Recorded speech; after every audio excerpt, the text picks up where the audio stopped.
So, hello, the very speedy Kyalami circuit in South Africa.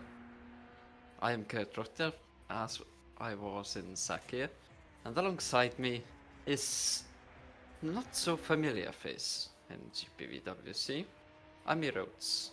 Hello, Amir. Hello, Kurt. It's been very exciting that we've had over in Bahrain with the last two races providing what was the start of an incredible Academy Series opener, and it has set the gates wide open for anyone to perform really well here.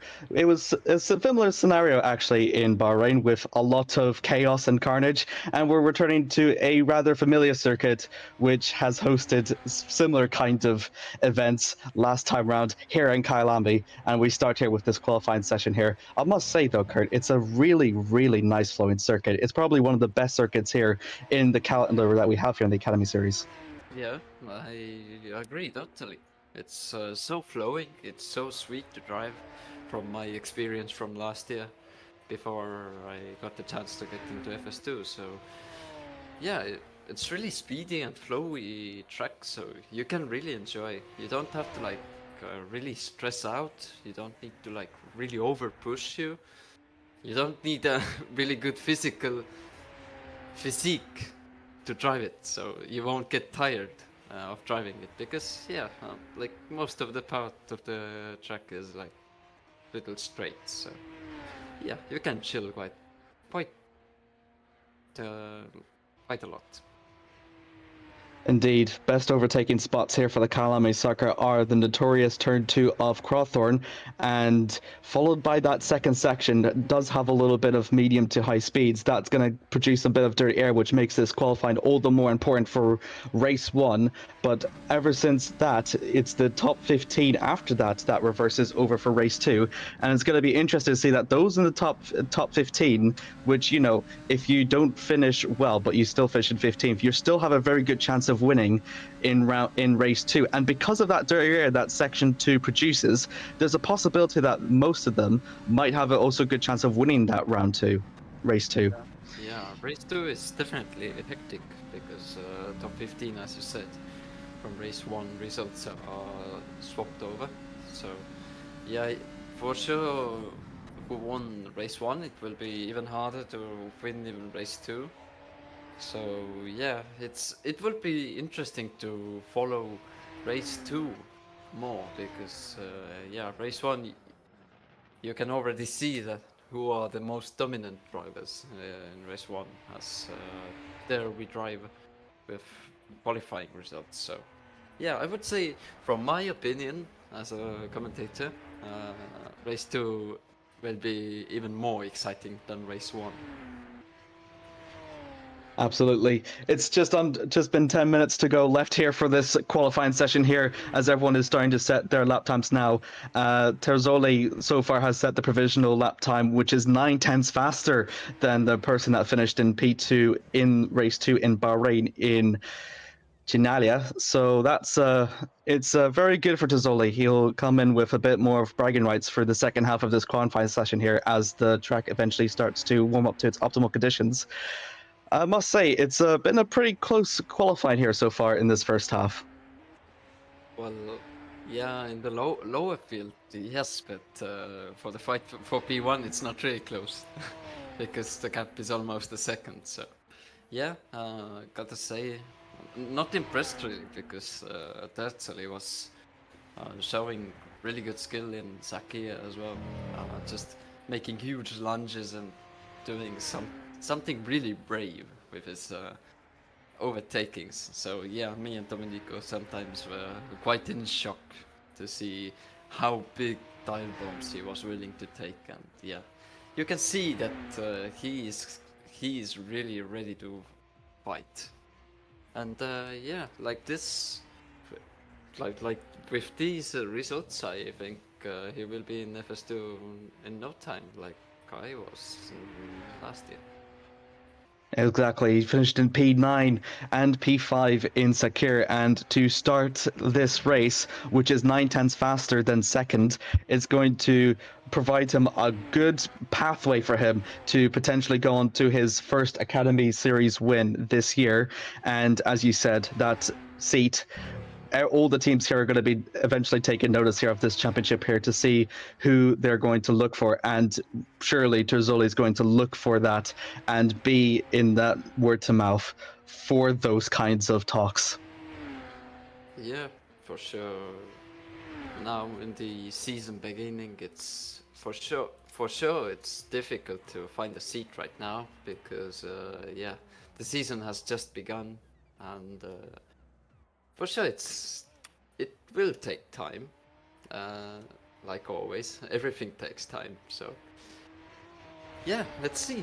But I think it will happen quite quickly. So yeah, he doesn't have to wait that long. Let's say so. Mark Mittis Whitman just locked up there out of turn 13. That one is also another familiar corner that had a lot of chaos as well in last year.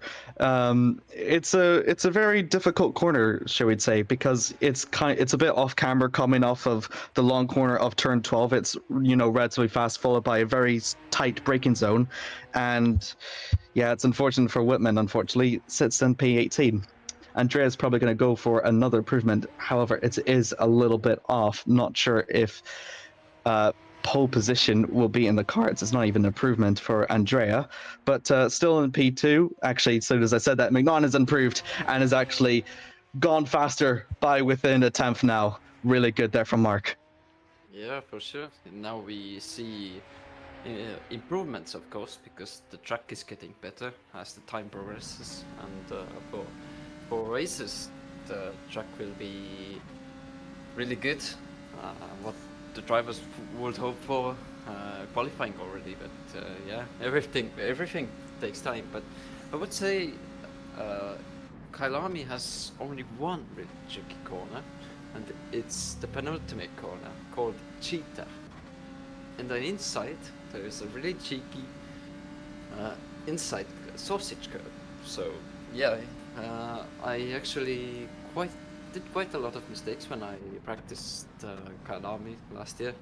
Just yeah, you turn in too early and you get launched from it. So in race could happen that we could see those mistakes, but I don't really hope bad for anyone, as the commentator's curse is quite strong thing, you know. Yeah, you could just see Catarera has gone a bit sideways there, lost a lot of time upon their improvements to try and get up there. In fact, they've boarded their fastest lap because of that mistake. It's interesting about turns 15 in Cheetah because, as you said, it is a sausage curve as David improves to get himself up into P7.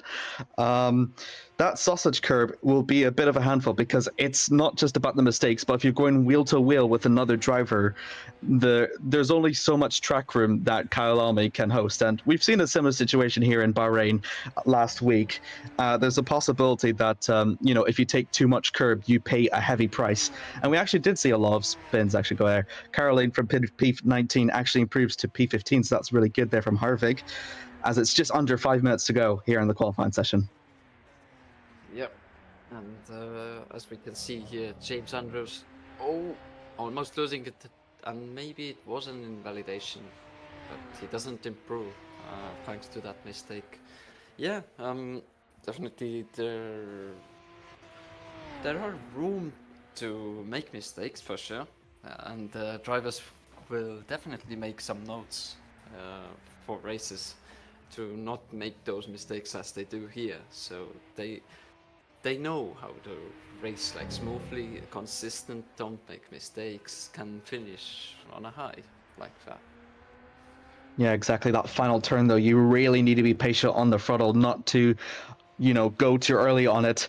Otherwise, it will practically ruin your qualifying lap here. It's what makes this all the more important right now. If David Gentil finished in P2 in, I think, round 1 in the Bahrain Grand Prix, coming out through turn 16, close to the line he possibly can. It is an improvement. It's actually up into second.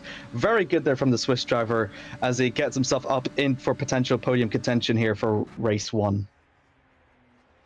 Yeah, as we see here, Andrea Chinaglia, and should cross the sector 2 line maybe now. Yeah, and as you can see in sector 2 he's only almost 2/10 down on Terzoli. So yeah, it could be a really good lap here. If he doesn't lose more than 2/10 in the last sector, then yeah, he'll take P2 ahead of David Junt. P2 is really highly contested now between McNaughton, Junt, and Andrea as it goes across the line. It is going to take P2, as you said, away from Junt, and only 2 minutes left to go. It's a very, very healthy time, actually. It's actually just about under a tenth faster than David's, but still a bit of chance for Mark to potentially get P2 back. He set a fast time over 10 minutes ago, so he's going to try his best, although he is a bit slow in Sector 2, so I don't think it's possible. Yeah, looks like Mark has lost quite a lot of time in Sector 2, as has done David as well, and that's it for his qualifying, it seems. Yeah, he's away into the pits with a bit of a wheel spin. P3 probably will the best he will hope for, but it is pretty good come the race, though. It's all to play for, actually. And as we've mentioned before about the nature of Kyalami, there's bound to be a good overtakes there for David to potentially pull off if he wants to climb up and, potentially even get a race win to his name. Just about under 2 minutes and a minute and a half left to go now, as Christian now exits out of turn 16, currently in P9. A very good position for him, but he thinks he can do better. two improvements in the two sector, and it's another improvement up into third. Yeah, quite a big improvement, I would say. He was P19, right? And Yeah, he now, was P9 actually. oh, so yeah, 6 places in one go. So, and he can do another lap. Maybe he can be even better. Oh, He could be even better, but he's just about hit the grass actually a little bit too unfortunate there for Christian, but he'll be very happy with that P3. Under a minute left to go. A lot of people are going to be setting their final lap times now. Still a lot of positions out there. Running the board now with Mark. He's a bit slow out of sector 2, but he can possibly catch some places in the final sector. We're riding on board with him now as he goes through turn 13 and then uphill from 14. And then it should be that corner that we're talking about of Cheetah in turn 15, avoiding that sausage curb, being very patient on the throttle out of turn 16. It's going to be interesting to see what Mark can claw here. Is it going to be an improvement enough to climb up any positions? It is, and he's reclaimed P2 once again, just before the checker flag has dropped. That's his qualifying done. I think he might have it sealed. Yeah, maybe anyone is improving, as Andrea Ginaya has also made it to another lap. So 3/10 down from Tertsoli, which is his personal best, sector 1. So let's see, maybe on board, how he handles. Absolutely, coming out of turn 17 now. That second sector really awaits for him. A lot of people have been losing their times here. Mark has actually gone a bit slower, actually, from that second sector. So if Andrea can improve here from the second sector, then he possibly has that P2 on his name. I think it's a bit of a fetch to go for Tazzoli, but P2 is still going to be very huge here for the first race and for that grid slot as well. Being beside Tazzoli is probably all that he really needs. He is improvement in the second sector now, comes through turn 13 on the Crocodiles, and then uphill through turn 14. I think he might be able to do it. Yeah, but Tertsoli is far, but yeah, I think looking at the sector 2, then yeah, he's going to do it for sure. Let's see. Yeah, it's committed a lot out of turn 16, going to go across the line. It is an improvement, and it'll be exactly what Andrea needs. P2, amazing. 800ths of a second. My word, that is so close. James Andrews, with the last minute fetch, gets himself up into P16. And purple sector 3 by 1,000ths of a second. That was a really exciting qualifying session, I must say here. Continuing on from the chaos that was happening in Bahrain, it has proven here that Kyalami is awaiting for us in a very exciting race with this incredible qualifying session here. Tazzoli, a well-deserved pole position from him. Yeah, can agree. Would you like to take the grid or? No, you can take the grid. Okay. So pole position for Tetzali. Following him, Ginaya, McNaughton, Mosserino, Junt, Andrews, Kratochville. Need to practice that one. McNaughton, Cadrera, Glamsetter. Finishes the top 10. 11th to 20th is Mops, Berg, Denley, Rietberg, Dexter. A name which we haven't seen in quite a long time now. 1 year to be exact. Then comes Russell Nayagam, Harvik, Granville, Wittmann, and Senior. And 21st is Lorenzo Eterovic Funcic, by losing to the Tertsoli 3 seconds, unfortunately, which is quite a big margin. Yeah, So, I think he only set one lap actually, but 21 cars are set for the first race here in Kyalami. It's Tazzoli on pole position. He's got, even though he is 6/10 faster than person in second place, still a lot to play for actually, and his pole position is by far no means going to translate into a race win because it's that first corner that he really needs to. That's the second corner that needs to be aware of because it's a prime opportunity for overtaking here in Kyalami, and you can bet your money that there's definitely going to be drivers trying to get those positions early on in the race. Yeah. Would you like to take a briefer before the hectic races that await us?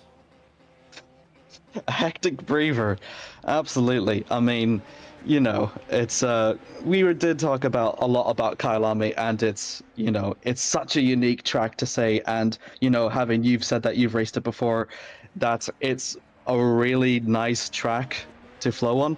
Although, from what I've heard, I think you've mentioned it to us before the broadcasting has started, is that sometimes these cars have a lot to understeer, and that will be a bit of a trouble actually coming out of turn 6, because that's a very long right-hander, and you need to have that steering input as much as you possibly can to try and get that inside line.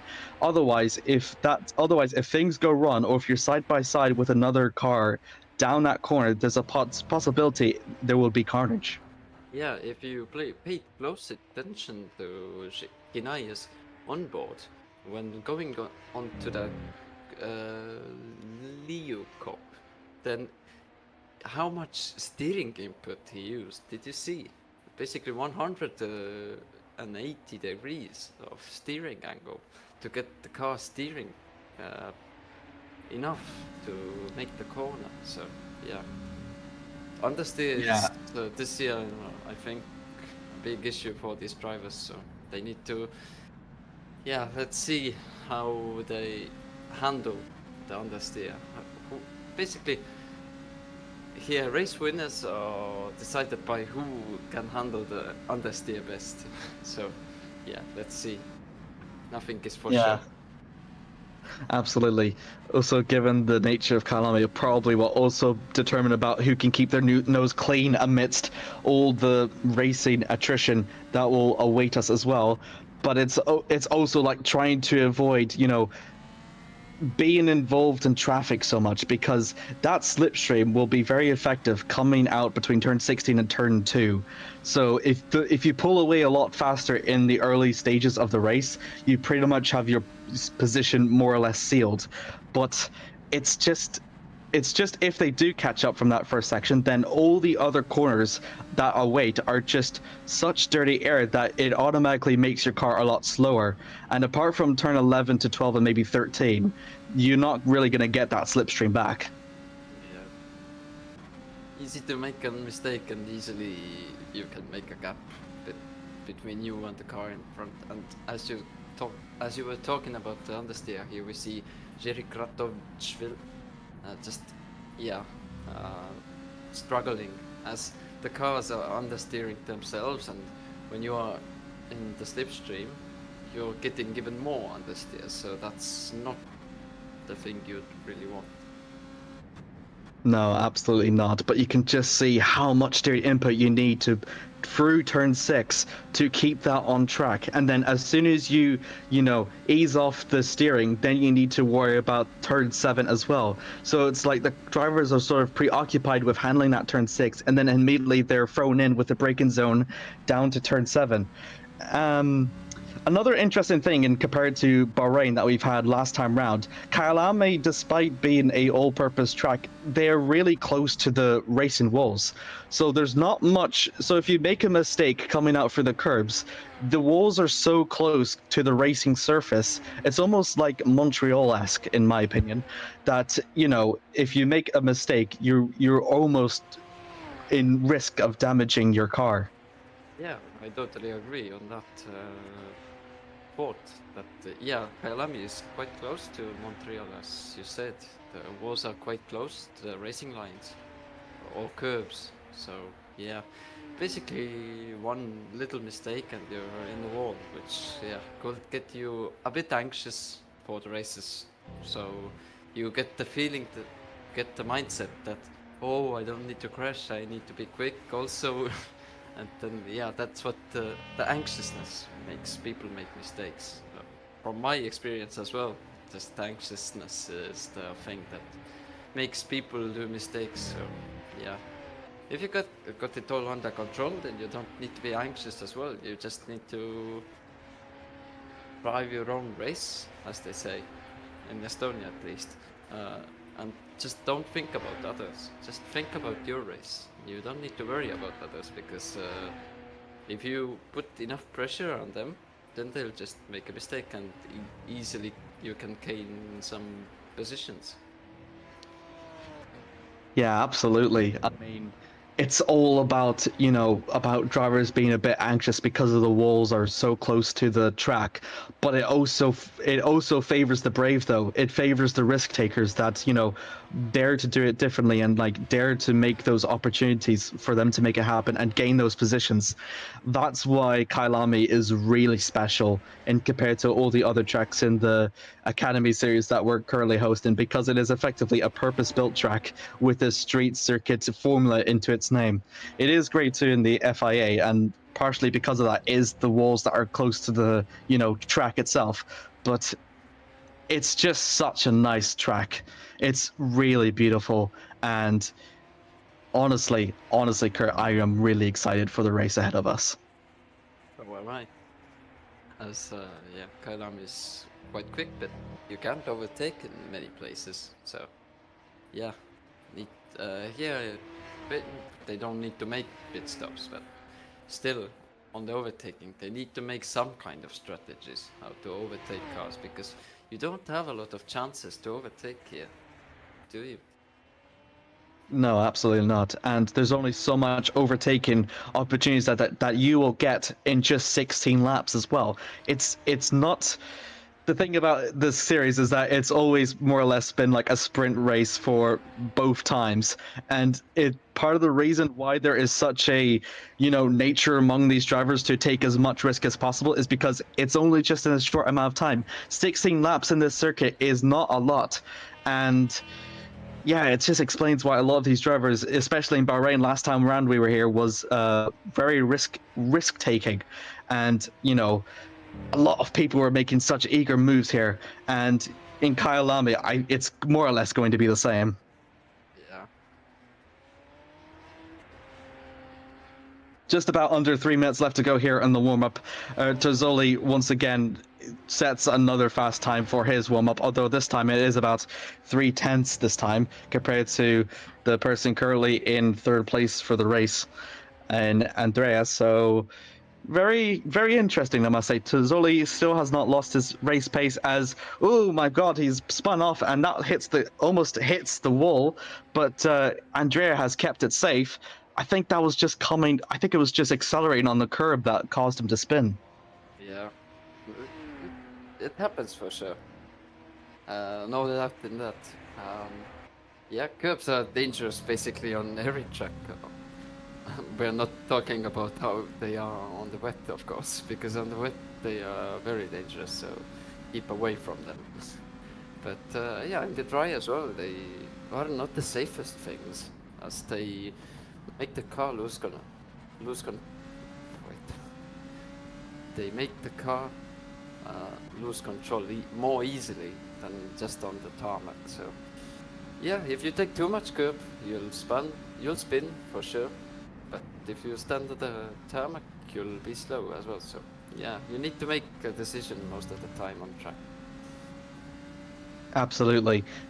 It's not that you cannot use the curves, but it's just a matter of not abusing them so much, not using them too much that you risk losing your time, because again, it's just accelerating on those curbs that are so slippery compared to that, optimal tarmac is what you're going to lose that time on, and what causes a lot of these drivers to, spin. We saw this a lot in Bahrain and actually in qualifying here. Oh my God, Antonio, what's happened there? I think was not expecting the parked car to go so slow out of turn two, and took evasive action there. Yeah, looks like he had his focus on somewhere else, and when he regained focus, he saw that the car is like a meter from him, so he needed to take evasive action for sure. Yeah. Just about under a minute left to go. Oh my word! And that was another spin coming out of the curb, and that has caused Mark Anthony to lose his front wing. It's not really what he had hoped for in the warm-up, although he will be happy. It is just a warm-up though. But yeah, that was really heavy, my word.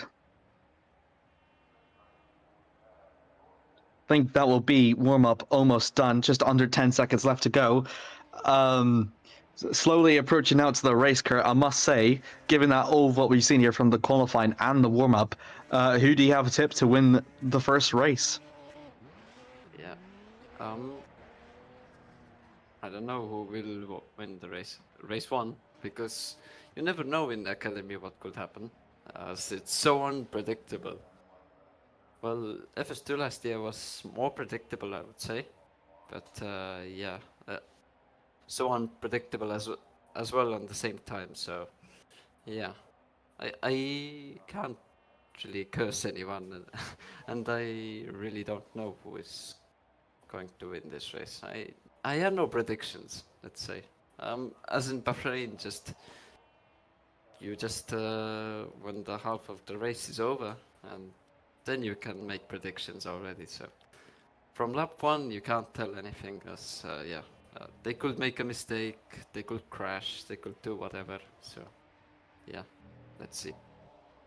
Very wise predictions, I must say, not to make a predictions at all because as you said, lap one is going to be everything for all to play for, and I completely agree with you, Kurt. Warm ups, I believe, are done. I think we're waiting for one final one to finish, and very shortly we'll soon begin with race one. Terzoli on pole position. No predictions from either of us for seeing who's pretty much going to win this race because everyone here, I'll safely say this, everyone here really has a chance to win. Even down in 21st, I think it's really is anyone's race.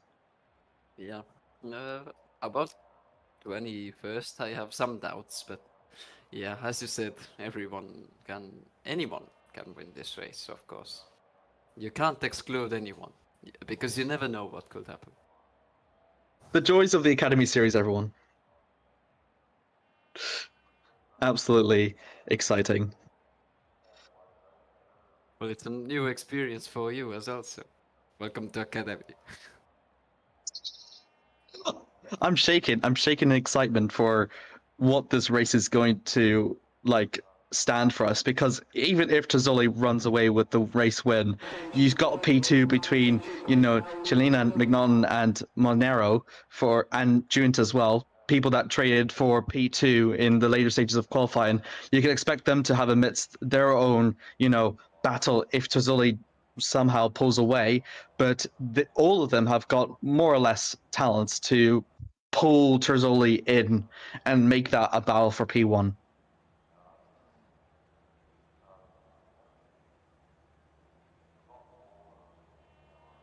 So we're slowly waiting for the grid to slowly load for this upcoming 14-lap race. 21 cars here, lines up here in South Africa. Yeah, I'm actually impressed because the grid lining up is quite a lot quicker than we had in Sakia. So yeah, me and Tommy were talking about some Italian foods right now.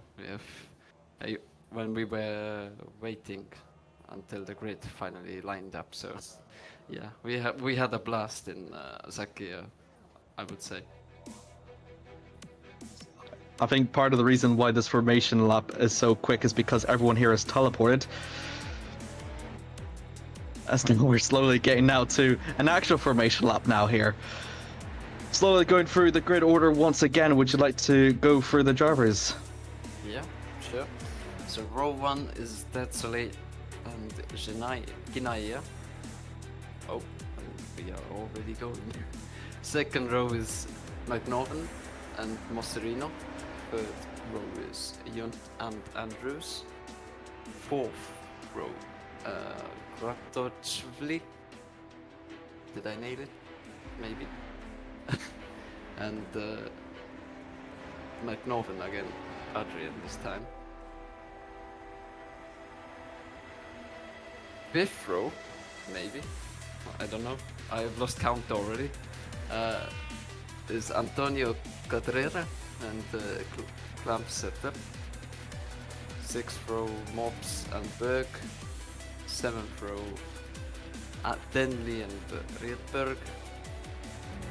And 15th, Joshua Dexter seems to be in pit lane. So pit lane start maybe, which is quite weird for Academy, I would say.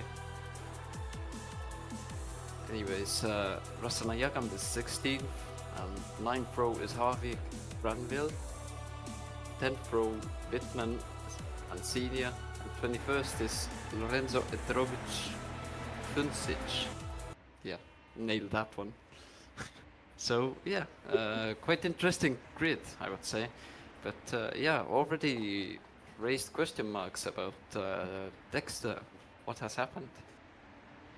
Yeah, I'm not entirely sure there. Having started in P15, he was looking like a really good opportunity to climb up that row, but if he started in the pits, that's not going to be good, unless if he's anticipating for some carnage over in turn 2, and Tim thinking he's in the mid-pack would rather feel safe starting in the pit lane. I'm not entirely sure, but the cars are slowly starting to line up onto the grid, I must say. Ooh, very interesting here. Turn 2 awaits for us to see how many people, what kind of drivers will gain the most amount of positions here. I'm excited. I'm really excited. Oh, there are quite a lot of like blanks in the grid. Or is it the normal thing? I don't remember. Anyways, as we wait the lights. And it's go already.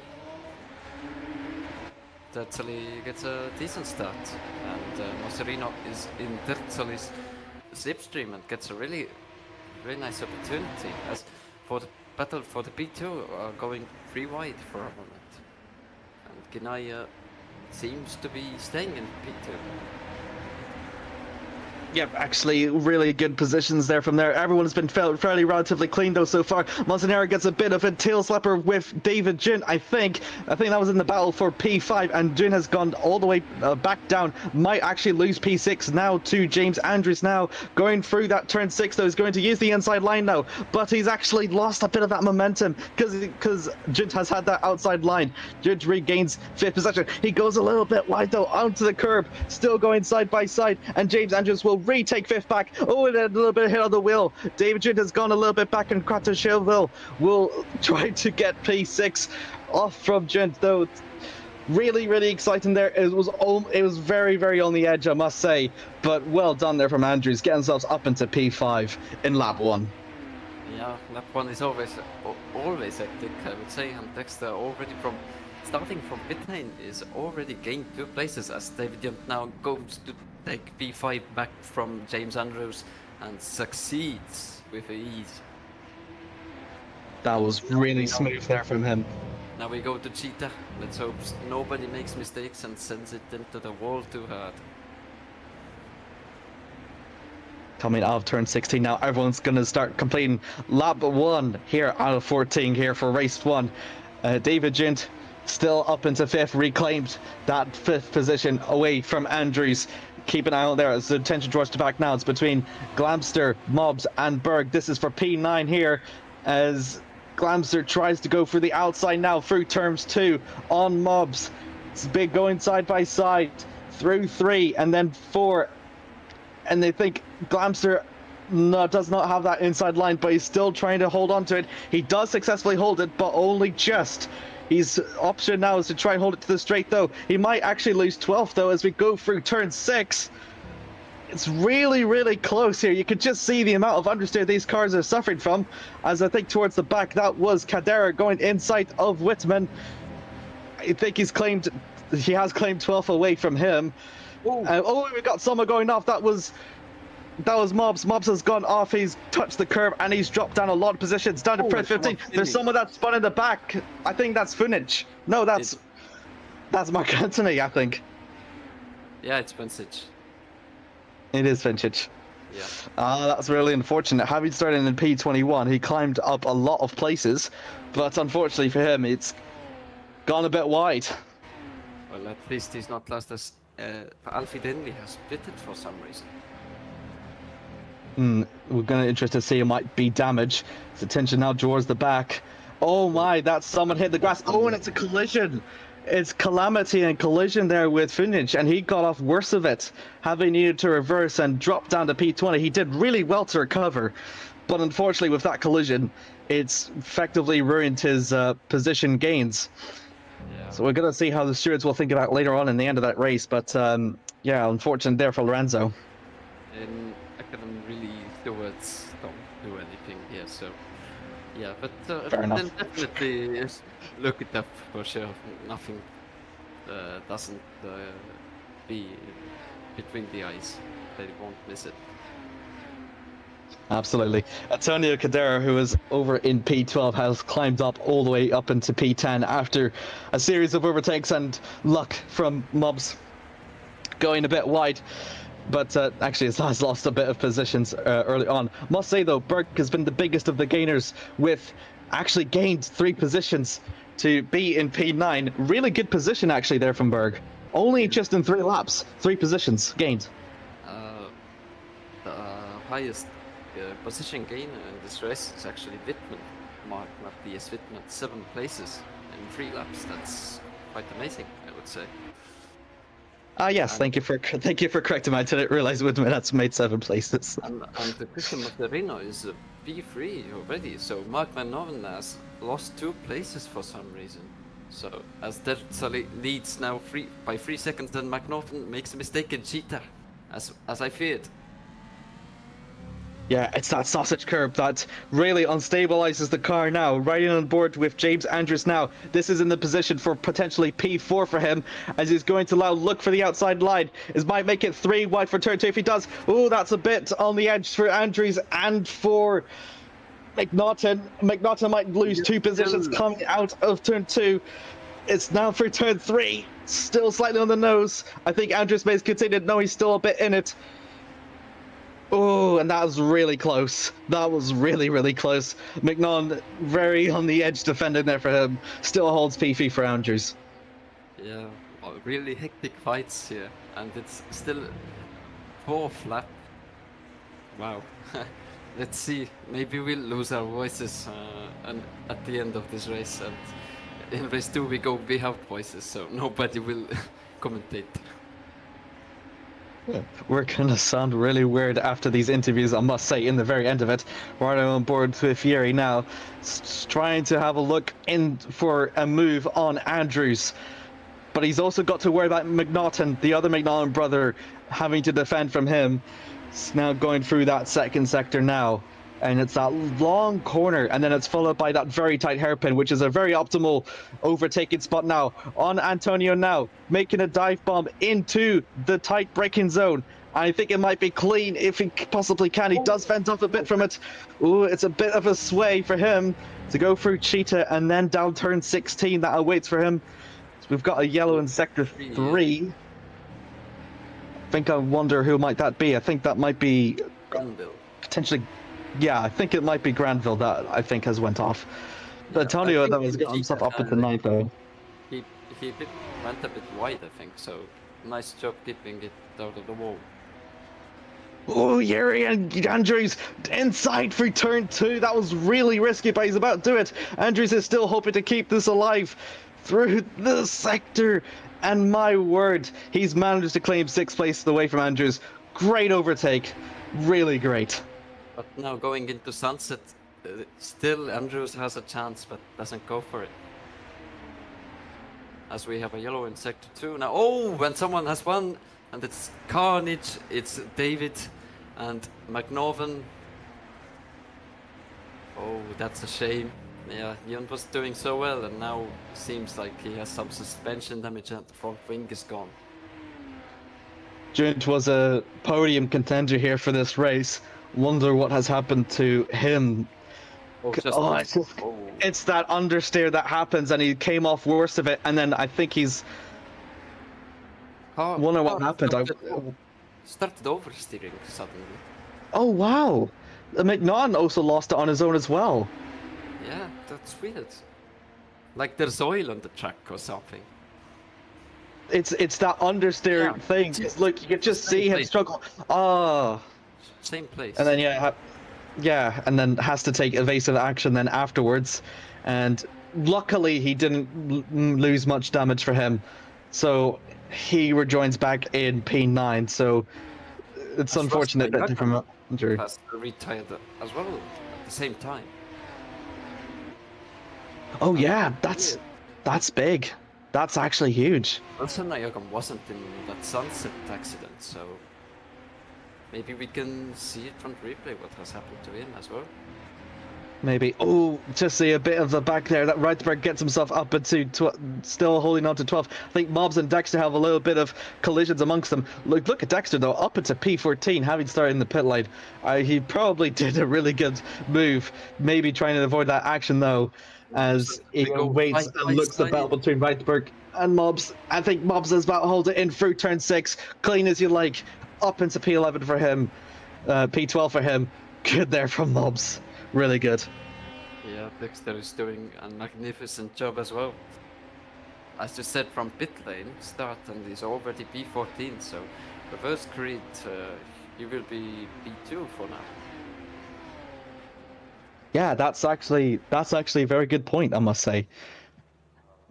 Having a replay with. Yeah, Rohtjarv. Yeah, here's the retirement that we've had here from Anthony. It's the touch in the grass. It's the touch in the grass coming out from turn 8. And yeah, terminal damage for Rohtjarv. And he's our first retirement here for Kyalami. Yeah, just a bit too wide. And, yeah, he knew the race was over as he had to pit anyway, so just gave up, it seems. Zoli here really making a statement though, I must say. Having started in pole position and being 6/10 faster than the person in second place, is currently 5 seconds faster than the man in second place. So really sending a statement here, hoping to, if he really races this hard come the second race, possibility that we might have a double-header winner here for the first time here this year. As you saw briefly, it's yellow in sector 2, and we have another retirement who is Alfie, unfortunately. So, yeah, there has been an accident with him as well. Getting our second retirement here, right on board now with Alfie. Oh, just too much. Oh, that's quite a high speed off. But, yeah. About saved it. He more or less saved it coming out of that corner, but second retirement though for second retirement here in the race. It's got someone here coming out from the pits for damage repairs. As Antonio now down for the inside, little bit of collision there in of turn 13, but he just about holds on to P15 away from Andrews. It's P5, not P15. Sorry, thank you very much. P5 for Antonio, and Andrews will try to claw back that P5 away from it. He was at P6 for a while, but now he's up in contention for P6 for a while, but he's now in contention for P5. So pretty good there from James, I must say. He's done pretty well defending, and he's done pretty good attacking as well. Yeah. Oh, Cabrera almost loses it in turn 2. So yeah, got a nice save, but he loses it a bit time thanks to that, and gives Andrews a better chance to take that P5 back from him. Sideways through turn 3 it was. He's really lucky to keep that car like pointing forward after that sideways scare, and he does it again, and he's not lucky this time. And James Andrews will claim actually he's going to lose a lot more places now, down to P7 for Antonio. Yeah, just making an safe rejoin, so that was great from him, not making an unsafe rejoin and risking another accident as there is contact between Jerome Berg and Cabrera. Yeah, and I think it's just about on the edge, but no damage there from Antonio. Tension towards the back now between Dexter. He's on a man on the charge, and the next person on his list is Whitman in P11. Whitman has been the biggest position earner that we've been talking about. He gained 7 positions from the last time that we have checked. It's now 8, yeah, so very interesting here. Both of them have been really well in terms of climbing up the positions from where they started on the grid. One from the pit lane and then one down from P19. But man, what will this do for Joshua if he can overtake him for P11? It's a very prized spot for him, and it also reminiscence. Maybe a worse start for race 2, but he knows he's more than capable of doing it now. Using the slipstream now, coming out of turn 1. Going to try and look for the outside move onto Whitman through turn 2. Oh, and a little bit of wheel contact, actually. And Whitman gives him a little bit of racing room to go through turn 3. Up for 4 goes Leo in sector 3, sector 2. Out for turn 5. No, still wheel to wheel. Actually, looks like someone else is trying to join in for the fight. I think that is Reitberg. Reitberg concedes a bit. Actually, got 2 cars going side by side. 2 battles going on. It's contact between the Dexter and Grachov.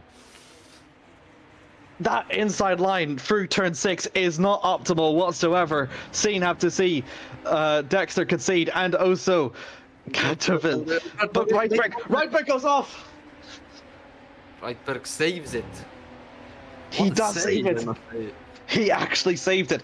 No front wing contact with the wall, but he loses that 13th position over to Kachovo. Wow, that was close. Reinenborg now back with Dexter. He's still in this charge for P11. Really, really exciting racing between these two as they head out through turns 12. Turn 13 awaits for them. Might try to use the outside line. I think that was a luck up there from Whitman. Tries to go for the switchback, but doesn't work. And he's got actually better grip coming out of turn 14. Down through 15 now. And now it's turn 16 that awaits for them. It's Dexter just trying to be very patient though, and be early on the throttle as he can, but not too much that he gets sideways. And using that slipstream now, through the straight, and then it's up to turn 1. And turn 2 awaits for him. Try and look for the inside line. He goes defensive. All about power now. It's all about power. Oh, a switchback and a successful switchback as we see them going side by side again into barbecue. Really exciting racing there from these two, I must say. Another wheel contact between those two as it heads for turn 6. Because Whitman has got that outside line, I think he might be able to hold it to P11 once again. And still, unless if Dexter can pull some miracles. No, Dexter's actually managed to hold it in, and it's going to be down for turn 7 in Clubhouse. Going outside, another collision between those two, and Dexter comes up the worst of it. Might lose to P13, does lose to P13 to Krachovo. My word, that was really, really on the nose. Joshua Dexter is also under attack from Martin Reitberg to lose even his 13th place as from the inside of Krachovil and takes P12 back. Wow, that was really good battling there from Dexter.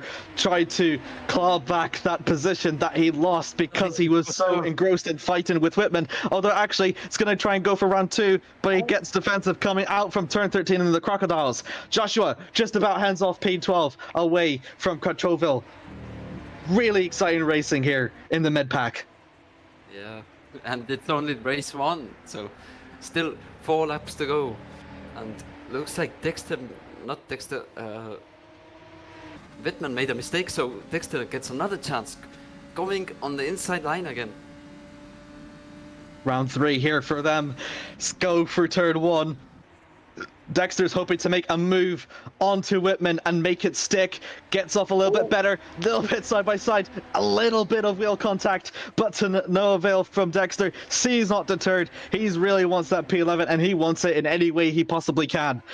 Out from turn 5 of barbecue now. Turn 6 awaits for him. First time ever that they're not going to go side by side. No, he's looking for it. No, he decides better of it and fends off from it. Stays behind Whitman.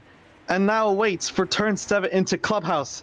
Might try to look for the S's to possibly make that run up into turn 10 in Le Cup. Yeah, maybe in Le Cup, maybe he will try, but still, Jiří Krachovil is on the rear end of Dexter, so he has to look forward and at the rear of his car. So he is stressing out, I think, right now, because he needs to look at his mirrors and he needs to look in front of him as Whitman is there, where maybe he could now on the next lap, which will be the 12th lap. Yeah, absolutely.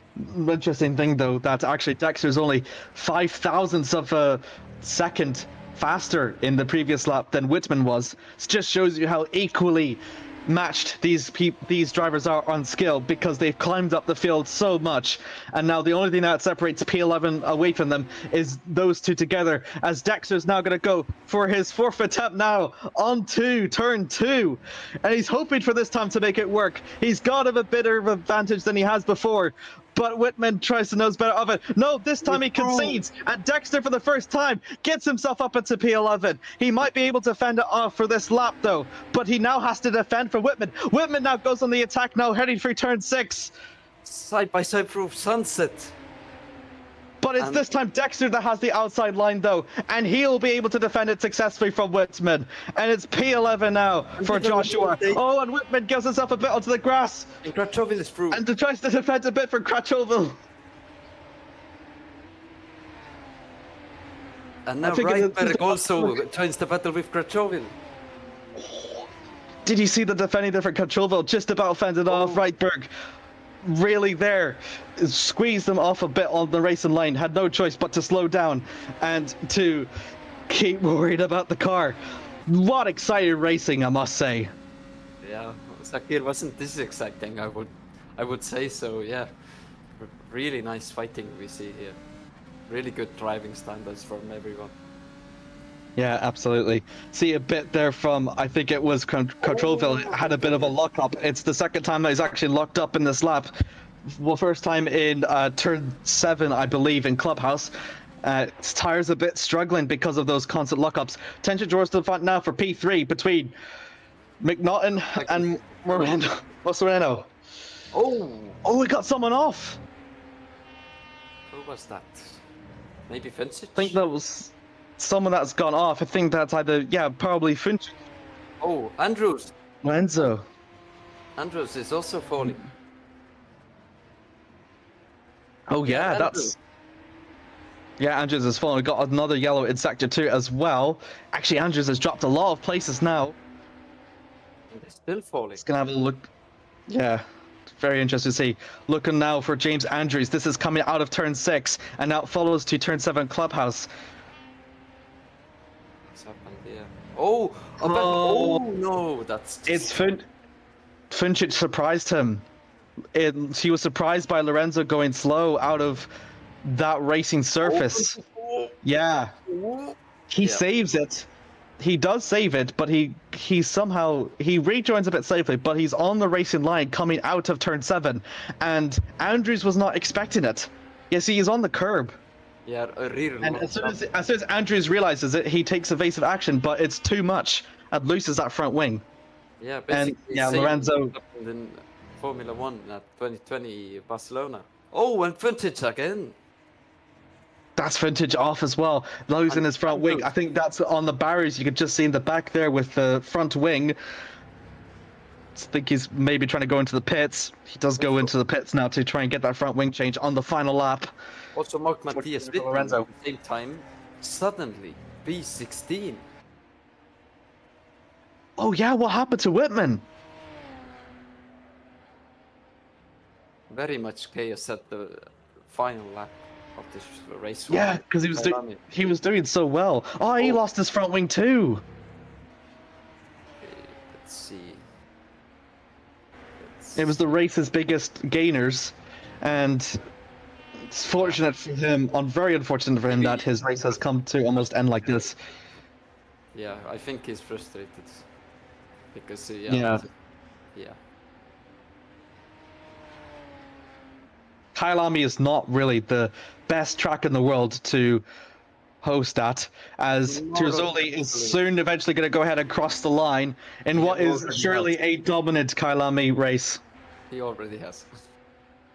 He already has. Well done from Marasso Terzoli. A win for his books. And we'll start for the next race. And we still have a battle for P5 at the same time. Glabsetter and Cadrera. Only 2/10 gap. Oh, 2/10 the gap of them. The 2/10 of the gap, wow. See, all this carnage, we've sort of missed the checker flag. But my word, what an exciting race, I must say, for race 1. It's...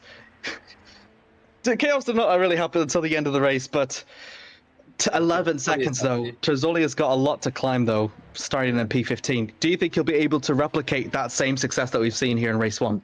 I don't want to curse anyone, you know that. So yeah, let's see. Time will tell.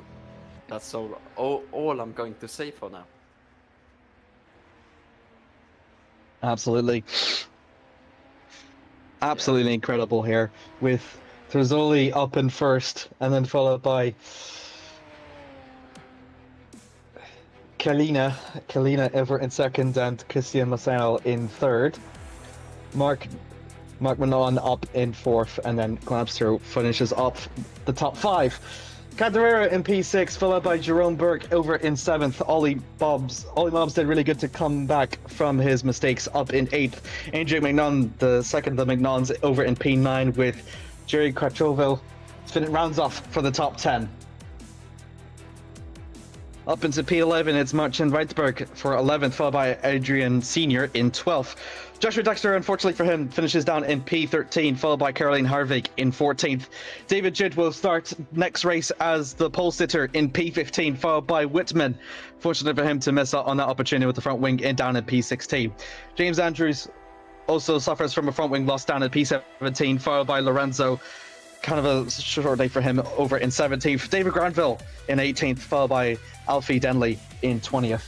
And then rounding off from those, it is Mark Anthony Rassenhagen. Yeah, hectic race 1, I would say. For sure, let's see race 2 now. It's going to be even more hectic as the top 15 are reversed, and reverse grid pole takes this time David Junt, who we saw we have the front wing last time. David Junt has always been really good. Last time round in Bahrain, he finished in P2 he finished in P2 actually in race 2. So he's in a familiar position because he's been in a position where this is more or less, this sort of format has favored him, and it gained his first podium in the Bahrain race. So we can potentially see something similar from him later on today for David, I would say. Yeah. As me and Amir take a rebriefer from race 1 to get ready for race 2. Oh my god.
So, welcome back. Me and Amir have definitely, I think, regained our voices now, and we are ready for even more hectic race 2 than already race 1 was, as we're waiting for the grid to align properly. And also, one thing we forgot to mention, that the cameras are being done by Remco the Zeeuw, my boss, let's say so. Yeah. So yeah, sorry about the Remco, but yeah, I hope you won't be too much. Absolutely not. And what excites us immediately is race 2 for 14 laps. As we mentioned before, reverse grid from 1st to 15th. So, person that finished in 15th in David Jund would start race 2 in pole position. And then followed by that is Caroline Harvig, Joshua Dexter, Adrian Senior, Martin Reisberg, Catroville, McNaughton, Mobsberg, Cadera, Glamster, McNaughton, Maserano, Chinala, and Tozzoli. Tozzoli is the one that we really need to look out for because, having said fastest in qualifying, fastest in the race, we'll have to start in race 2 in an unfamiliar position for him because he's starting in P15, and Kyalami is not a very wide track and doesn't have a lot of optimal overtaking spots. Apart from turns 2 and turn 16, everywhere else you have to just follow the car as much as you can. And for Tozzoli, for him, it's going to be about patience. And if he wants to try and win this race, he really needs to be as patient as he can, not get too, eager and try to, eat too much than what it's worth. Like little bit at a time, small progresses for these 14 laps. And if he does that, there's a very good chance of getting first.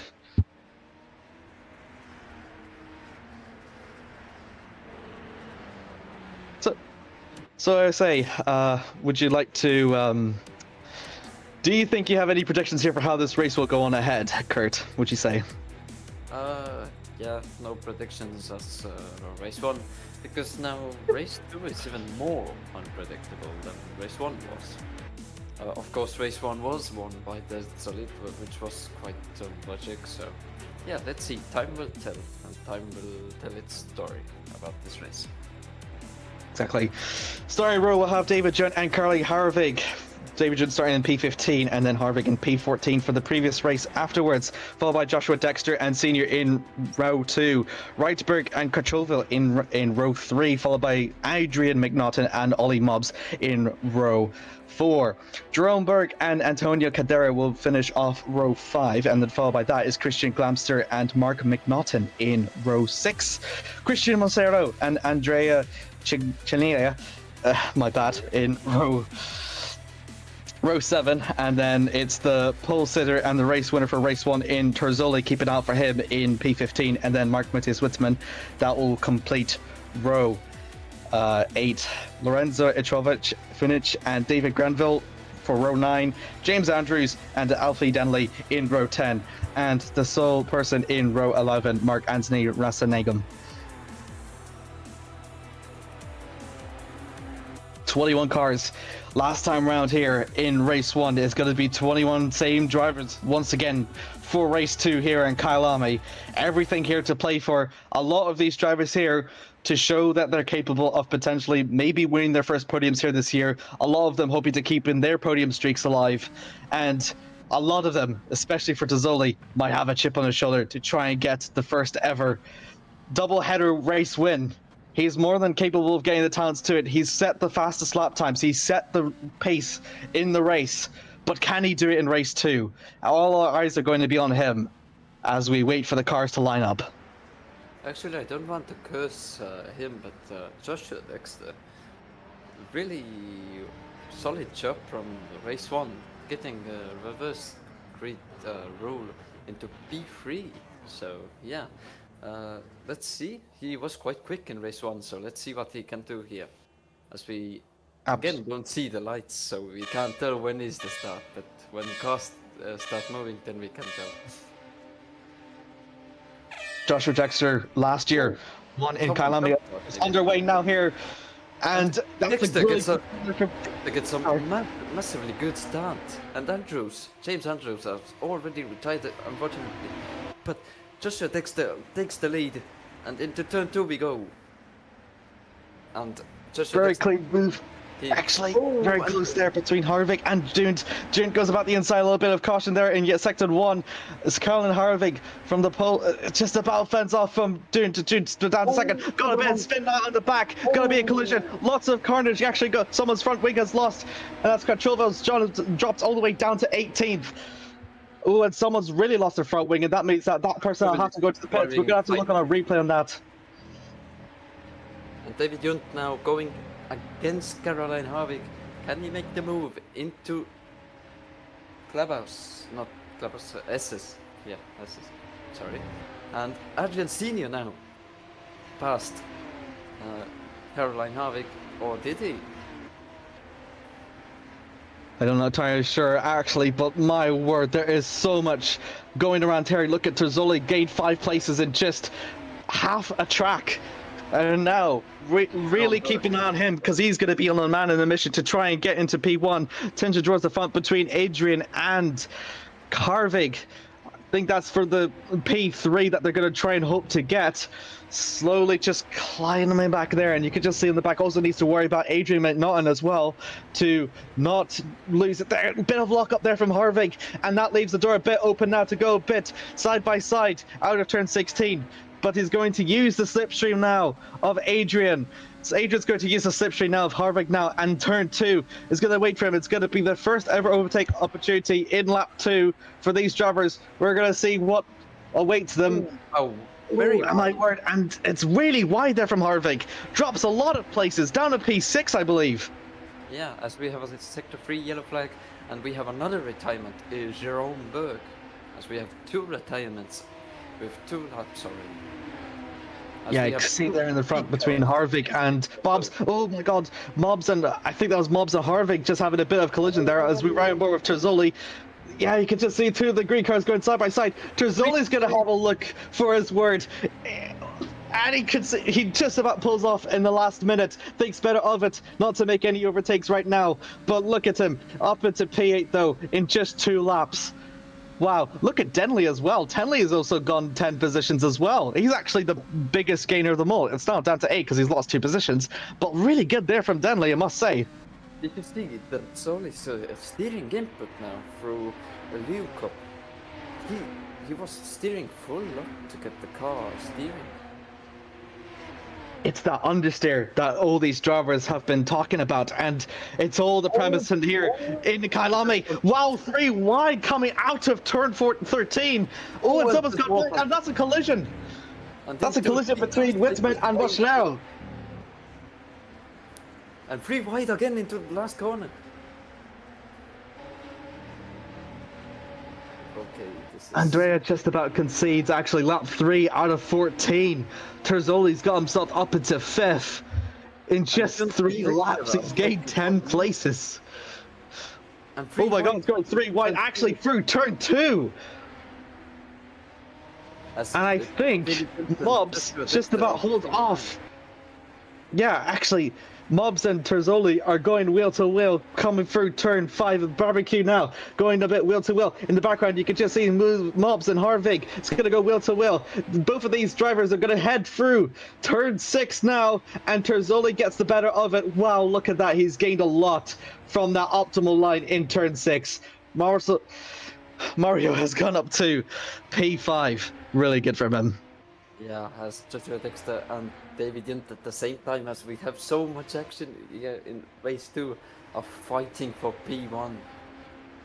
Yeah, Dexter, previous race winner here in South Africa last year. He's going to try and hope to make it 2 years in a row for him. And the man that's in his way is David Junt, the pole sitter. The man that used to drop down to 3rd in the first lap has now clawed his way back up into 1st. And now these two, to hope and try and get that race win, the only thing that separates between those two is each other. Joshua Dexter, as you could see, clipping the sausage going on the inside and a cheetah, so yeah, pretty lucky to keep the car straight there. Yeah, absolutely as well. Just trying to use any inch of that track they possibly can, because it's all about the race win here for them. And to really need it, you need to use as much of the track as you possibly can. And you Just can just wait, see wait, there, wait there. Dexter is slowly catching up to David, coming out of turn 5 in barbecue, and is losing that slipstream though. But I think David would just about be able to pull it off with that dirty air in turn 6. Yeah.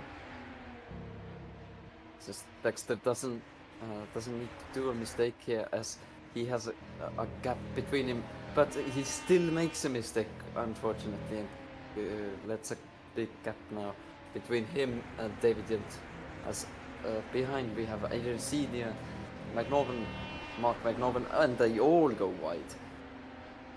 And Caroline Harvick is already 10th, as Adrian Senior unfortunately spins in the S's. It's a collision there, actually. It's the collision with Rydberg. Never expected Rydberg to go so slow. Was too eager on it, and the result came off worse of it.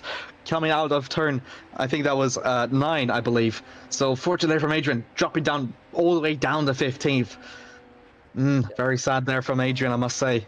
It's not really... going to be hard. Very hard for him to claw that positions all the way back up.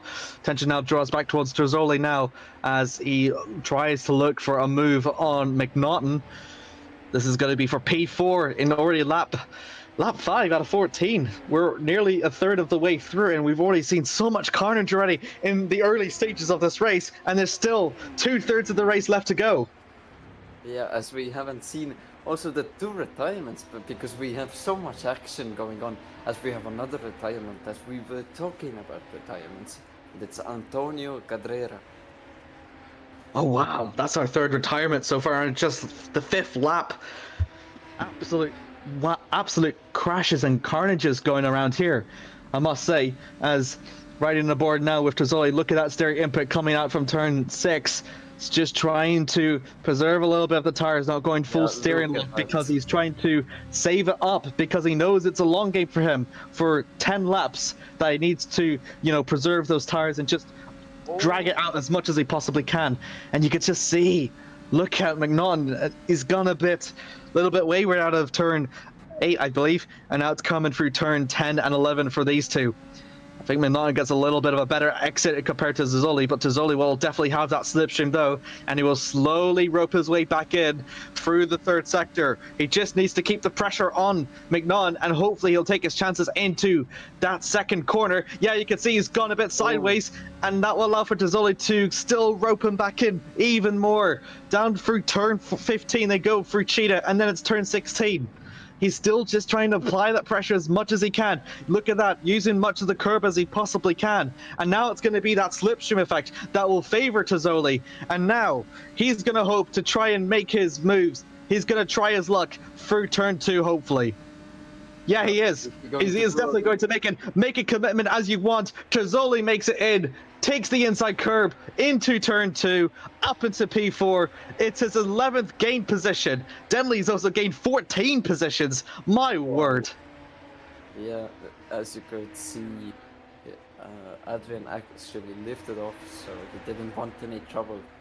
So yeah, here we see Adrian's brother, Mark McNorman, fighting here with Rydberg and Harvick. Up for the coveted 10th position, actually, between Mark. Tries to go for the inside move out of turn 6. But for Mark, but I think you can say it's, and he blocks off Rydberg, and that was really close. Rydberg had to concede, otherwise he would have almost certainly lost his front wing. Now Mark just about holds on to P11 with that defensive maneuver. We have a yellow in sector 2 as well in the meanwhile. Yeah, we do have a yellow in sector 2. I think this is the 2nd time we've actually had a yellow sector.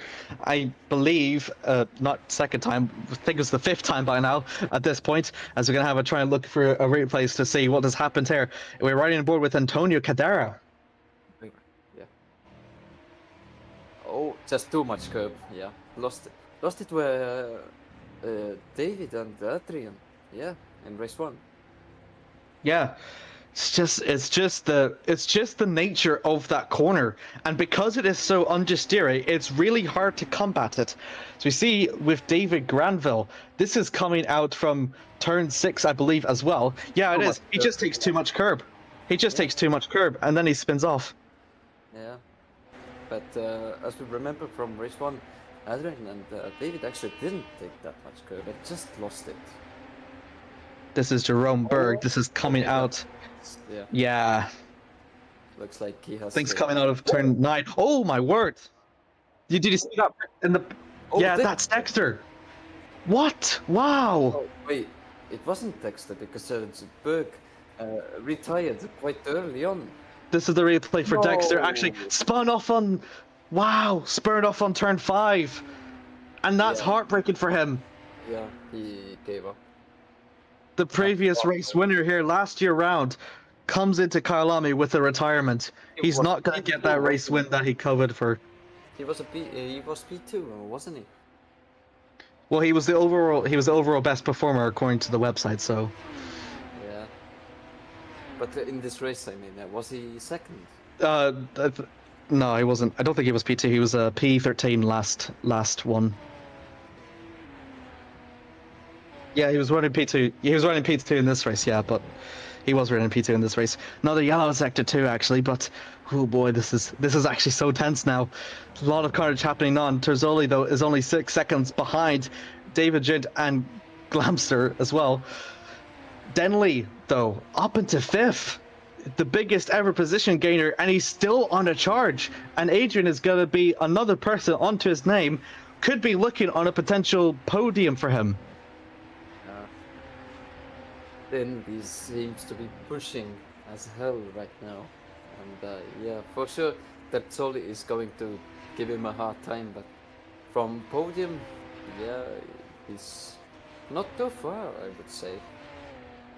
It's definitely possible, as we have 7 laps to go still, and David Jent is leading this race, as you said, with 5 seconds to his name, ahead of Glamster, as Alfie Denley goes a bit wide through Clubhouse Bend and now into the S's. Let's hope he doesn't go wide here. Yeah, it's a lot of drivers actually, because it's the understeer, they realize they actually need to steer more than what their steering input is telling them to do so. That's why we've seen a lot of people go onto the grass, and Alfie is really lucky not to have lost it or accelerate on that grass, because if you are just that bit impatient, that's your race over, as we've seen time and time again with people accelerate onto the grass and onto the curbs here throughout these last two, throughout this race and the last race. Good to see there with Denley's caught up to Noah. There's Terzoli now. It's going to be up for P2. It's going to be him against Globster now. This is potentially for a race win charge for Terzoli. He's going to use the slipstream once again, same way that he did to McDonald. He's going to hope for the same sort of luck this time round. As he heads down through turn 2, he's trying to look for it, but it's not quite close enough for Glamster. So it just about concedes a little bit for now, but he's going to wait for his time. Might look for turn 6, because he's done that before. He's done that before to get himself up into 5th position. And he knows that if he gets the better line, he'll be able to pull it off. No, he doesn't. No, he doesn't. He's not quite close enough. Not quite close enough to catch up for himself to catch up to Christian. It's to head through turn 7 now. He's going to look and wait and really wait for that chance on Christian. This is absolutely biblical scenes we are seeing here. Hello, Arvil. Yeah. Oh my god, he's trying to have a look! That was really ballsy! Wow, unexpectedly tries to make the move on turn 10! He really thought he can do it! And it's now going for turns 12. That's going to put all the more pressure now on Glamster now. Now going into the crocodiles, and will he... Oh, what a switchback, I would say. It's a switchback, actually. Glamster, though, he was too early on the throttle and went a bit sideways and lost that momentum. And that will allow for Terzoli to get himself up into P2 now. He's got 6 seconds to catch up to David. Seems to be a bit of a long fetch, but in 4 laps, anything can happen here in the Academy Series. Yeah, but is it enough? As we have 5 laps to go, and as I look at my live timing on my second monitor, then David Jant's best lap is only 3/10 worse from the Solis. So maybe it isn't enough if David doesn't make a mistake. Is this a commentator's curse? Oh no, don't start. I'm messing with you. I'm messing with you, Kurt. Don't worry. Yeah, well, now you don't know as you started this conversation about it. So. All right, put your thoughts in the chat if we've commentated cursed David. At least if he does retire, that he's got something to blame for. But no, other than the he's done really well though to get himself up into first, and he's pretty much put on a pretty flawless race after losing positions in lap 1. So unless if something goes horribly wrong from him, I think the race win will probably be stitched into his name. Attention towards the back though between Denley though, still trying to look for a overtake on Adrian. Yeah, but seems to be Denley seems to be too far from Adrian McNovin at the same time to be making the lunge into the crocodiles, but now we go into the cheetah, but yeah, still too far. Yeah. And now final corner, Ingv, or how you pronounce it, I speechless about that one. But now going into turn 2, growth form. So maybe then we can make the move stick now. Or is he too far? Is he willing to make the lunge? No. Oh, he's having to think about it. He's really trying to have a think about it for turn 2.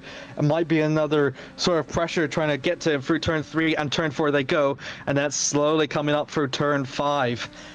Alfie has been in the back of Adrian for the past 3 or 4 laps, I believe, and trying to look for that move. But Alfie's being really patient for it on Adrian though. It's just trying to have a look and see where his best overtaking opportunities are. But you can just see with the dirty airs coming out of 6 and 7, it does affect Alfie in some ways, as he now is in the gravel, as he's in the grass. Yeah, but you could save. You could see how bumpy the grass was and how the steering input was acting on the grass. So yeah, really good reflexes there to keep the car straight and not letting it spin. Absolutely. He really does want that P4, I must say. Having been in his rear mirror, well, in seeing his rear wing for the past few laps or so, it's P4 just looks all the more valuable by the moment. However, still got us a chance, still about a few laps left remaining for Alfie, so as long as he keeps on the back of Adrian, he will always have that opportunity, he will always have that chance. And as long as he's in the back of him, he can still apply that pressure to Adrian. We've seen it before with Tozzoli. We might see it again with Alfie. Yeah, but it seems at the front that it's all under David Young's hands, as the gap has stayed the same for quite a while now, I would say. So yeah, looks like I don't want to curse him, of course, but yeah, seems to be in Young's hands right now. As it stands. Yeah, exactly. Tozzoli had to make a lot of positions gained, but the problem is by going beyond that racing line, especially in those high-speed corners, you're putting more wear in the tires. So that's why he's not be able to make up as much of a gain as he can compared to David.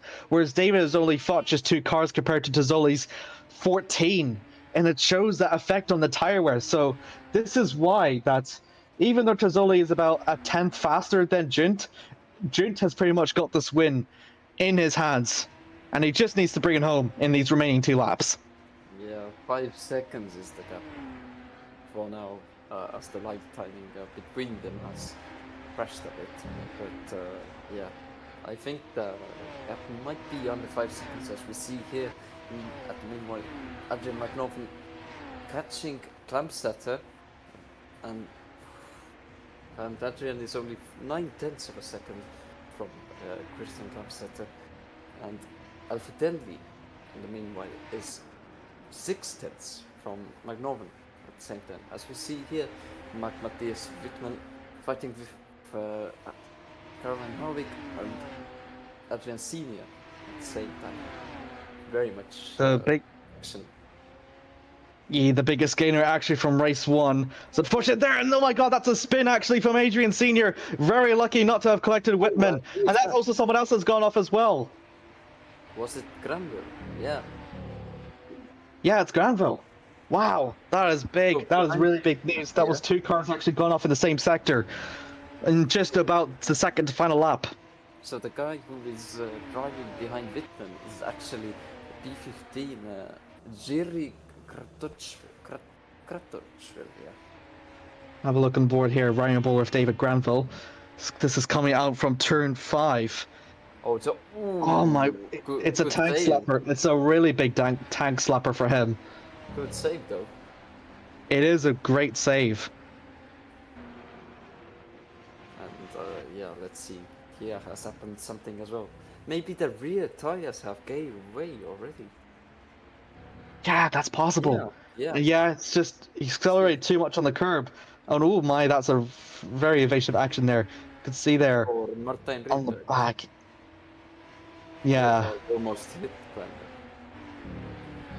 absolutely. Turns towards the Tune back in and Granville and is it Rassana Yagan maybe? Or wait. Okay, now I'm a bit confused. Who is I think Granville's currently been lapped now at the moment. Tension towards the back now between Alfie and McNaughton. This is going to be the final chance that Alfie will probably get now. He's going to use the outside line through turn 2. He's going to hope to try and make it work for P4. Is Alfie going to be able to do it? It's his best chance that he's gotten in a while. Gets through turn 2. It's a bit sideways for him, but he still just about holds on to the back of Adrian as he heads for turn 5. Wow, the nearly collision there. Front wings colliding a little bit onto his wheel, but they still just about holds it in. He's going to try his luck through turn 6. He's going to use the inside line. Into sunset we go. Oh, they side by side. No, Denley is a bit far from McNaughton. As in the meanwhile, Andrea Ginaya has also catched up. So this is a three-way fight for P4. Oh my god, this is going to be exciting in the final lap now. All the positions for P4, 5 and 6 are still here to play for as I head through that second sector, as David June is soon going to go ahead and cross the line, I believe.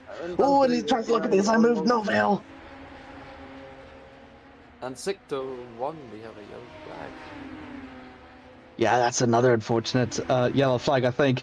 David June will eventually go on to come across the line very shortly. He's put on a really great display from pole in race 2, dropped to P3, but he reclaims a race win, and it's his first win in the Academy Series this year. Well done to David Junt. He continues on his podium streak. Yeah, seems so. As Alfie is P5 barely ahead of Andrea Ginaya. So well done defending him off. Yeah, wow, that was really exciting, and he just spins off away to celebrate now. Yeah. Wow, that was a great race there from Denley. The biggest one to climb up to the field, avoided all the wreckage, and he might be a bit disappointed to come up short for P5, but he'll be happy with his performance, I must say. What an exciting second race, I must say. Full of carnage in the early stages of the race, but my word, was there a lot of action. Yeah, but finally, how much places did Alfie Denley gain? He's in the pit, so we can't see, unfortunately. I don't remember. He gained to too many. Yeah, he gained too many, so the game won't let us see. That was a great race, I must say. It was a really exciting race here over in Kyalami. It does show why. Kyalami is regarded as one of the best motorsport venues in the world. And David Judd is going to have his first race win here this year in the Academy Series. Torzoli will surely be a little bit disappointed to finish in second, but it would still be a second for him. Christian Glamsesser will be in P3 to round off the race 2 podium, with Adrian McNaughton over in P4, Alfie Denley in P5, great performance from him, Andrea Cinella in 6th, followed by Christian Monsierno in 7th, Ollie Mobs in 8th, Mark McNaughton in 9th, and Martin Weidberg will complete for the top 10 for race 2. Followed by Prix 11 in Caroline Harvig, and then Mark Matthias Whitman in 12th, Adrian Senior a little bit disappointed for him in 13th, Rasa Nagam improves from his DNF up into P14 for him, followed by Jeremy Katroval, thank you very much. David Granville up in 16th, Lorenzo Etrovic-Funic in 17th. Joshua Dexter is the first of the DNFs, followed by Antonio Cadera, Jerome Berg, and James Andrews.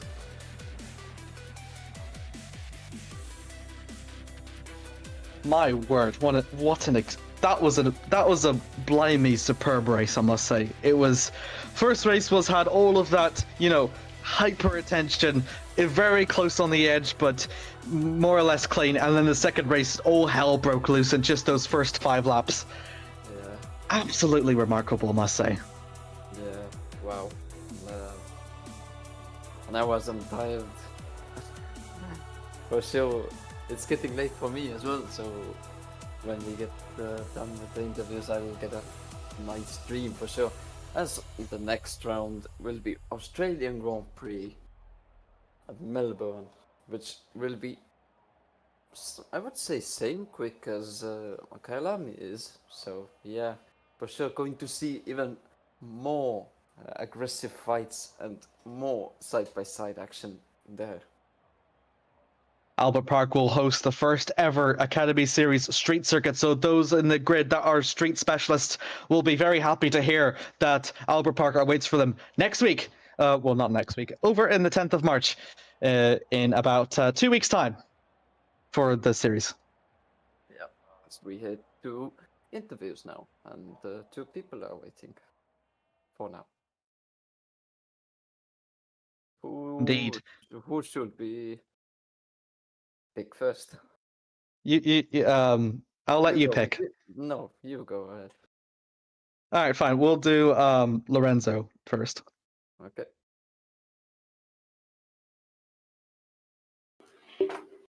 Hello. Hello.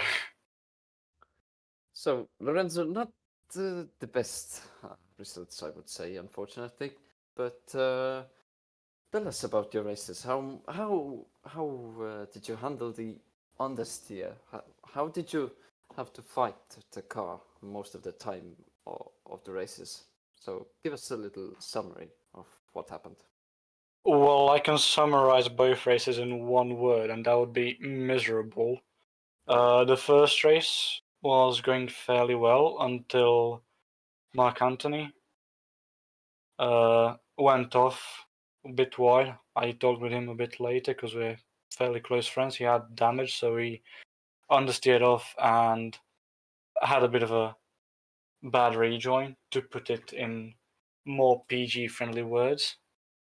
And then a bit later, after I pitted for damage and everything, I was battling fairly hard on exit curves because I was trying to be a bit more aggressive and didn't work out, and I spun out, had to pit again for damage, and then the thing with James Andrews happened where I didn't see him all rejoining because of the dust I was kicking up, which I'm feeling really bad about because I ruined another driver's race.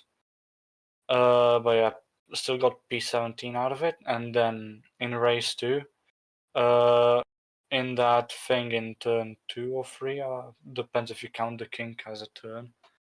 I was trying to go as far left as I could to not be collected in the crash, but I got tagged a couple times and I sustained front right suspension damage. So while Yiri spun out and I was trying to slow down a bit, the suspension damage made me spin out as well, and I lost my rear wing. So I had to pit for damage again, and I lost about a minute there, so I was already a lap down. I got P17 out of it nevertheless, but that's mostly due to other drivers being involved in collisions, so it's not anything that I realistically earned, it's just something that I inherited through other people's misfortune. But P17 out of 21 in both races is not really something I was looking forward to, but it's something I'll have to take because there's no running back time now. Yeah, You started the you started the qualifying session 3 seconds actually behind pole position. You started P21 last in the grid. However, in the race one, I must say you did fairly well. You managed to climb up those positions earlier on in the race. I think you're at P15 at one point as well, having started in P21. I must say, having started the race from the back of the field where, we've seen before, like a lot of carnage happens in that first lap. How did you manage to, navigate yourself through the traffic to get yourself as high as you did in the first half of race one? Well, I think that was just more good awareness of on-track action. I did, I'd say, fairly well to not get collected in that crash on the start of race one. And I managed to get quite a lot of positions from that. I think, as you said, 6 positions, moved from P21 to P15. But yeah, it wasn't to last for too long though, unfortunately, as I was involved in an accident myself later. But yeah, I wouldn't know if I could attribute it to my experience in stock car racing, because I do stock car racing when I can. But yeah, I've learned a bit from that, I guess, to lift if you see the slightest loss of control in front of you, to have better reflexes in avoidance, but to also not overreact as to the point where you spin out yourself. So yeah, I guess it's a bit of skills that I've already acquired from before, but I feel like I've got many other skills I need to acquire before I can hope for better results. Yeah, Lorenzo, I know. I felt it myself as well.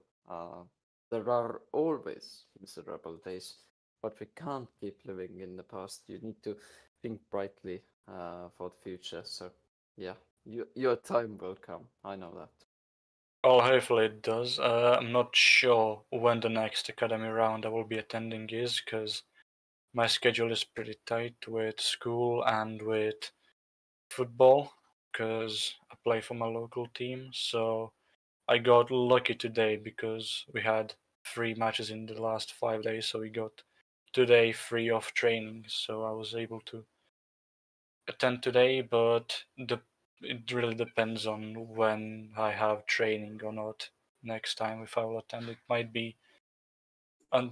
not be until May or even later the next time I attend. So yeah, not really good way to start off the season, but hopefully I do return next time. Yeah, hope to see you attending again quite soon. Yeah, I Amir, also hope. Oh, sorry. Maybe go ahead. no, you can continue. I was just going to say that I do also hope to return to the commentary booth as well with you people soon. Hope to hear you soon again. Amir, any more questions to Lorenzo before we turn to Tertsali? It's interesting because you've mentioned that you've had stock car experiences, and the thing that we were viewing whenever we were on this, looking at the onboard, is that we see a lot of these drivers struggling with that understeer. Would you say that your stock car experience in sim racing has helped you adapt to these Academy Series cars for Kyalami? Well, I wouldn't. Uh, that's a tough question. I would say it did, because I felt like even though I was massively off pace, I knew where the best spots were, where if I had to lift to battle the understeer, I would lift there and the car would manage to go through the turn fairly easily. I know the fast right-hander was one of the spots where I had quite a bit of understeer, so I would on times, depending on the line I would have to lift there, but it wouldn't be anything massive. Well, it wouldn't be really even lifting, it would just be slightly less throttle input. But yeah, I feel like stock car experience did help me with battling the understeer, although it didn't help me all of the time, because as I said, I would often go sailing wide onto the exit curves, which would then unsettle the car. But I feel like that's also where my experience in stock cars came in a bit, because I would be able to control the car on exit when it would be unsettled, and it happened a couple of times as well. Not just on exit curves, but I would take too much speed, for example, into the fast right-hander, and the car would be a bit sideways, but I would be able to correct the car in time without losing that much time and not spinning out. So yeah, maybe it's just the lack of practice with the academy cars and being more used to the stock cars that I also wasn't able to get a much better result. But that's not really something I think that I should be using as an excuse. So yeah. Yeah, definitely not. You've done, for sure enough, you've done really well here in your first appearance here in the academy, and I'm sure Kurt and I would be happy to say this, but we're really looking forward to see you back onto the grid. Thank you, and also congratulations to Mauro and to David for winning the races. And I'm very happy that David Granville, who is a close friend of mine, and Ollie Mobbs, Mark Anthony Rasanayagan, and Adrian Senior, and Alfie Donnelly also had fairly decent races, I guess you could say, because they're all fairly close friends of mine. So if anything, if I wasn't able to get a good result, at least they managed to get closer to it than I did. Yeah, absolutely. Absolutely exciting races, I must say. Thank you so much for your time, Lorenzo. We hope to see you again very soon. Thank you. Also, before we turn to Törtsoli, I have something to shout out that I got from Nordland, one of the GPVWC management guys, that Adrian McNaughton, the driver who got decent results tonight, has turned 50 years old tonight. 50 or 15? 50. Ah, wow. That's really impressive. Real big congratulations to him. Yeah. Like doing it at that age, and being in that talent that you have in those sort of cars is no easy feat to do, because it's a lot harder to adapt whenever you're more familiar with the cars. So the fact that he's managed to put that position so high at that age is really remarkable. Well, of course, he has his brother who is more experienced in sim racing help him. So yeah, that's just amazing to see that in all kinds of ages you can deal with sim racing. So there is no limit. You can do it even if you're 80 or 90. So Yes, absolutely. I'm going to make my GPVWC debut when I'm 90. yeah, perhaps. Anyways, we're ready to interview our next driver in Tozzoli, who won race 1 and came second in race 2. Yeah.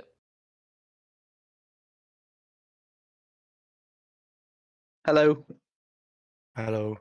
Hello, Mauro. So Hello. congratulations on your race 1 victory for first. And yeah, tell us about your races. You seemed really on rails. Your pace was excellent, I must say. And just in race 1, just running away. Like, was it easy for you? And how much did you put effort into preparing for tonight? Well, first of all, I've got to thank Mirko Lucchini, which is my mentor. He really put a lot of effort in me. So I really had high expectancies for this race, because we both trained so hard together.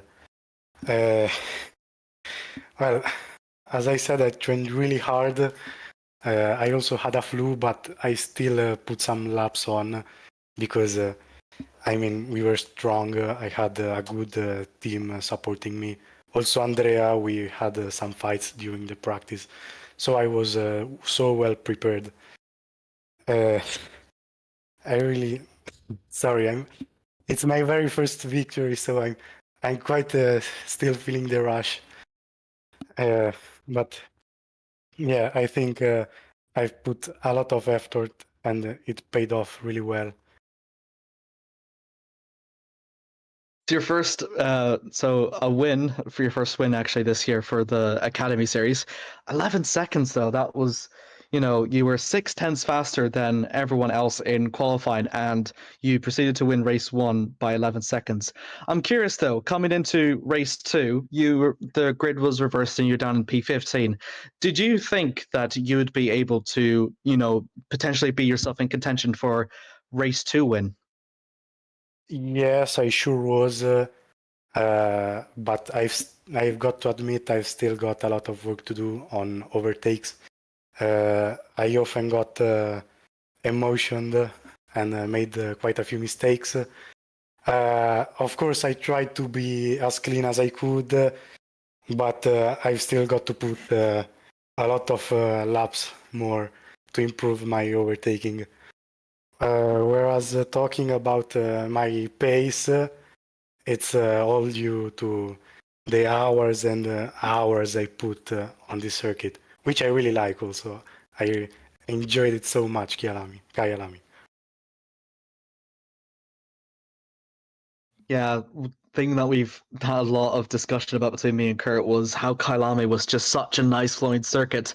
However, one of the challenges that a lot of these drivers have mentioned beforehand was the academy cars were being so understeery, and especially in turns 6 as well, when you need to like put in a lot of steering input, it's sort of like hard to keep it on track with that much input. So you saying that you've managed to practice a lot with you and your mentor really helped you a lot. And it's really nice to hear that for you. It made all the difference here. So honestly, Tazoli, absolute massive congratulations on your first race win and Thank you. a podium on your second race. Watching you was really incredible, I must say. And I had enjoyed a lot of fun commentating, watching you storm up the field. Thank you. I'm so proud I could deliver such emotions. Thank you. Thank you very much. We hope to see you back again for the Academy Series, though. Enjoy the race win, though. You really You deserve will it. see me again. I promise you that. I look forward to it. I look forward to it. So do I. Thank you. Have a good night. Thank you. Thank you. You too. So, that's it for the views. So how do we recap these qualifying and 2 races here at South Africa Kyalami? It's my first commentary debut here, so probably won't amount to much, but it's probably been one of the more exciting races that I've commentated in recent memory, I must say, with a very exciting qualifying session here, which, yes, Terzoli did really well to get P1, but P2 was so highly contested, had so many changes for P2, and that really led on to the race where we just seen really clean racing from race 1, and then as soon as that reverse grid happened, similar chaos ensued in the first 5 laps, but everything settled down in the final few laps. And, Kyalami produced absolutely amazing, exciting racing, I must say. And honestly, like a lot of these drivers here will be really proud for the performances that they've had here. Kyalami is definitely not like an easy track to master, I must say, because again, understeery car need a lot to do with the setups in order to, come back to get the most of it. Terzoli admitted that he practiced a lot in this. That's how I managed to get that, race win. It's not really something you could just, put onto the wheel and then just with no practice suddenly master it. It's one that takes a lot of precaution and a lot of care. And yeah, I really enjoy it, I must say. And, a lot for these drivers will be some of these drivers here for the first 2 rounds. We've been here in permanent circuits, which have been more or less flowing in Sakir and in Kyalami. Street circuit specialists, which, would favor street circuits, are going to be very happy for the next round. 10th of March, here at 7:30 GMT, we're going to be going over to Albert Park for round 3 for the Academy Series. And for the rest of the week, I believe we're not over yet. I think we have preseason test, if I'm not mistaken. Yes, two preseason tests. Superlight's preseason testing would continue. Will not continue. Will start tomorrow, actually, around 8:15 p.m. GMT, and as well with that, the Super League preseason test will also start at the 27th of February at the same time. Me, yeah, I am actually attending tomorrow, so it will be even more hectic than this. So, me and Amir are wishing everyone great rest of your night, and I hope you enjoyed following us this really hectic Kyalami Grand Prix here at Academy Series Round 2. And as Amir already said, that 10th of March we'll already be visiting with Academy Series first street track at Down Under. So see you then. See you in 2 weeks already.